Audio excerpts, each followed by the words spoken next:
Apple, right, their strategy for artificial intelligence that they unveiled last year was twofold. In-house models that run on the phone and in-house models that run on the cloud, right? That competes with ChatGPT, with Claude, with Gemini. What the market and Apple has figured out pretty quickly, they're not very good, right? So Apple is now evaluating for the first time using a third-party model, either Claude from Anthropic or ChatGPT from OpenAI, to power Siri. Obviously, as we all know and experience in our day-to-day lives, Siri is not very good. And Apple had been working on an overhaul of Siri using its own large language models for next spring. Now it's exploring maybe using Claude or ChatGPT instead in order to get new features out the door more quickly and make the voice assistant more appealing. So it is a pretty big development, and you see that Apple stock spiked on the news because if they do indeed go down this road, which by the way is not for certain by any means, it's going to mean Apple is going to be a real AI player for the first time. How much time do they have, Mark? I mean, I guess I feel like any company that wants to compete has to have a successful AI offering. On the other hand, this is a company that already has us kind of hook, line, and sinker, right? We have, they own me and my family. Exactly, and me and my family as well, right?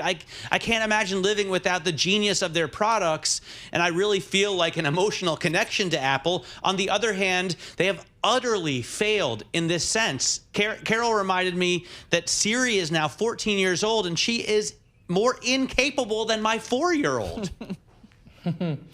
You guys are very focused on your current setup. You're focused on the current generation of consumers. You're concerned about your families, right? What Apple's concern is and what my concern is and the market's concern is the next generation of consumer.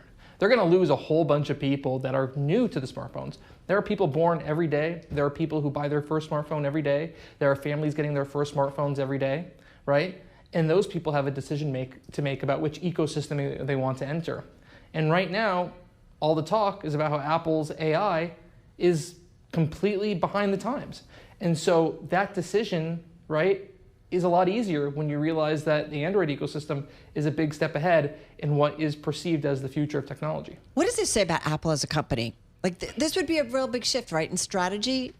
Or you help me out here, right? Apple likes to go in-house for core technologies. Like I've said many times before, AI is as core as a technology for the future of hardware as the touchscreen has been for technology over the past 20 years, right?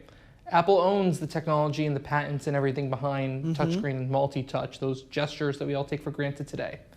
With AI, Apple has tried to do something similar, build those models in-house and own the core tech, like they own the touchscreen, like they own some of the camera tech, like they own with their processors and all their products now. But what are you supposed to do if it's not very good? You have to find an alternative. You have to go outside and use a partner. They tried to go in-house. It didn't work. They're going to pull back, in my view, go external, use external partner, and maybe one day do a brain transplant when your LLMs that you're building internally are good enough for prime time. But something's got to give.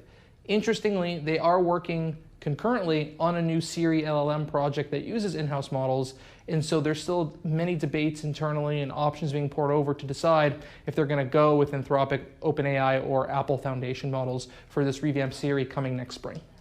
By the way, are there AI companies that are in the lead? Like, is OpenAI doing better work, at least in terms of the products that we can access now, than Anthropic, than Google, than Facebook? You talk to a bunch of people in the industry, you're going to get different opinions. I would say the top two are Anthropic or OpenAI, Google in third, and if you want to talk about the big companies, Meta 4, and round it out with Apple if you're going just for the top 5 biggest companies that have some, meaningful share of the space. You talk to people at Apple, though, the word on the street there is it's all about Anthropic. And so Anthropic is really the focus of Apple for this new generation of Siri. They're using Anthropic to power a lot of their internal AI technology. But again, as I say in my story, Anthropic wants billions of dollars at a scale that doubles annually for Siri to be powered by Claude. And so Apple is now taking a close look at OpenAI as well, which has historically given Apple extraordinarily favorable terms. Sign of desperation or smart move in terms of what Apple's doing? It's a smart move in response to desperation.